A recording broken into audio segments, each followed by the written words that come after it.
Ben, toujours dans le cadre du Lido, mais cette fois-ci avec un garçon.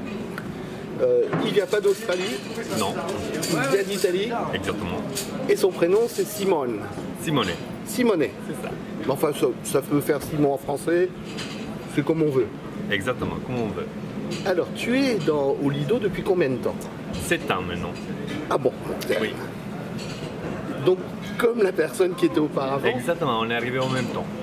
Et comment on rentre au Lido? Comment on arrive au Lido? Moi, personnellement, j'ai fait l'audition à Londres. C'était pendant la création du spectacle de la nouvelle revue Paris Merveille. Et donc, il y avait plusieurs auditions un peu partout dans l'Europe. Et moi, je l'ai fait en Londres.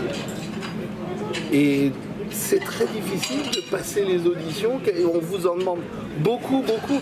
Je sais qu'il y a une personne qui dirige tout ça, elle s'appelle Jane, on en reparlera plus tard, mais c'est difficile, on est intimidé quand on arrive devant une personne de qui vous dépendez pour longtemps après. En totalité, oui, parce que je me souviens de cette audition, on était assez nombreux. Je pense qu'on était autour de 300 personnes en total. Et l'audition était très longue, avec plusieurs chorégraphies à apprendre. Et en plus, on avait aussi des exercices pour voir un peu comment on réagissait à l'effort musculaire. Tout ça. Donc c'était une audition très très très longue. Et je me souviens d'avoir pensé que c'était une audition un peu particulière au niveau de l'effort. Au niveau de l'effort, combien de tableaux, en fait, tu es dans combien de temps sur scène chaque soir? Là, c'est un peu difficile de vraiment spécifiquement dire, mais je pense qu'on est autour de 10 tableaux et autour sur un spectacle de 1h40, autour de 50 minutes, 1 heure. 1 heure sur scène. Sur 1h40 de spectacle. Et c'est pas trop dur de porter ça sur les épaules? Oui et non, dans le sens que c'est quelque chose qui c'est notre passion. Donc dans ce sens, oui, c'est difficile parce que c'est quand même un effort musculaire. Nous sommes des sportifs de haut niveau, donc bien sûr, au niveau musculaire, c'est un effort. Mais quand on revient sur notre passion, le fait qu'on fait ce qu'on veut faire, ce qu'on a toujours rêvé de faire pendant toutes nos vies, sur scène, la chance de pouvoir faire ça n'a aucun coup, quoi. C'est vraiment, c'est magnifique. Tu connaissais les revues du Lido auparavant? Tu étais déjà venu au Lido? Non, malheureusement, j'étais pas venu à Paris avant. Moi, j'étais plutôt parti sur la comédie musicale. C'est pour ça que j'ai fait l'audition à Londres, parce que j'habitais à Londres pendant 3 ans avant d'arriver ici. Et donc, quand je suis arrivé, j'ai vraiment découvert un univers, j'ai découvert une tradition française, j'ai découvert une passion, j'ai découvert tout par rapport au cabaret. Et j'avoue que j'ai découvert énormément grâce aussi à tous les anciens danseurs que j'ai trouvés ici, grâce à notre maîtresse de ballet Jane. Et il y a eu quand même un passage d'histoire qu'avant on ne connaissait pas et qui nous a fait un peu passionnés par rapport au cabaret. Cette année, on fête le 75e anniversaire du Lido. Il y a quelques retours dans le temps, dans le passé. Absolument. Toi qui fais partie du spectacle, dans quel tableau te sens-tu le mieux? Moi, j'adore Panache et Allez Lido.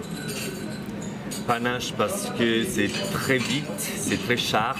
Très rapide. Très rapide, ouais. Et c'est un peu ma façon de danser, donc je me retrouve vachement dans ces styles de danse-là. Et j'adore Allez Lido parce qu'à la fin, on remercie le public d'être venu regarder la revue. Et il y a une sorte de connexion un peu avec le public qu'on n'a pas souvent dans les spectacles. Ce qui est amusant, c'est qu'en fait, on parle de danse. On en a parlé tout à l'heure avec la jeune fille. On parle avec toi et personne ne me parle du cancan. Est-ce que le cancan, c'est quand même, c'est Paris, c'est pour le touriste, il n'y a rien qui surpasse le cancan. Alors, dans le cancan, que fais-tu? Dans les cancans, après, la chose belle du cancan, c'est qu'on peut s'amuser, on peut rire, on peut crier, on peut donner toute notre énergie, mais c'est quand même un effort qu'on trouve, un effort différent, musculaire qu'on ne trouve pas dans tous les autres numéros, parce que chaque numéro a un effort musculaire différent. Les cancans, on va dire qu'ils demandent un certain type de travail, donc oui, bien sûr, on s'amuse, mais c'est assez imposant comme travail. Bah, donc c'est pour ça que peut-être personne vous dit que les cancans c'est leur numéro. Oui, surtout que bon, celui qui est l'homme qui se décarquille, il a beaucoup de travail. Je pense pas que ce soit toi. Enfin, j'espère pour toi parce que c'est très difficile. Maintenant, quand tu vois le spectacle, dans les numéros dans lesquels tu n'es pas, est-ce qu'il y a des moments où tu te dis « Oh, ça, j'aurais bien aimé le faire ». Dans la ligne des boys, c'est un peu différent par rapport à la ligne des filles. La ligne des filles, comme Faucha vous a dit, il y a 3 différentes lignes de filles. Donc ça arrive plus souvent que peut-être une Blue Bell voudrait bien faire un numéro d'une Belle, ou une Belle voudrait bien faire un numéro du Sublime. Mais nous, dans les boys, on fait tout. Dans la ligne des boys, tout le monde fait plus ou moins tout. Donc et en plus, moi, je suis swing. Donc je n'ai pas ma place fixe dans les spectacles et à chaque soir je change mon rôle, donc je fais un peu tout déjà. Donc tu saurais faire tout le spectacle si je te le demandais? Oui, tout à fait. Ouh là là, je te le demanderai pas, je te rassure. En tout cas merci et bon, on rappelle que c'est au Lido qu'on peut te retrouver. Bien sûr, au Lido de Paris, tous les soirs. Merci. Merci beaucoup.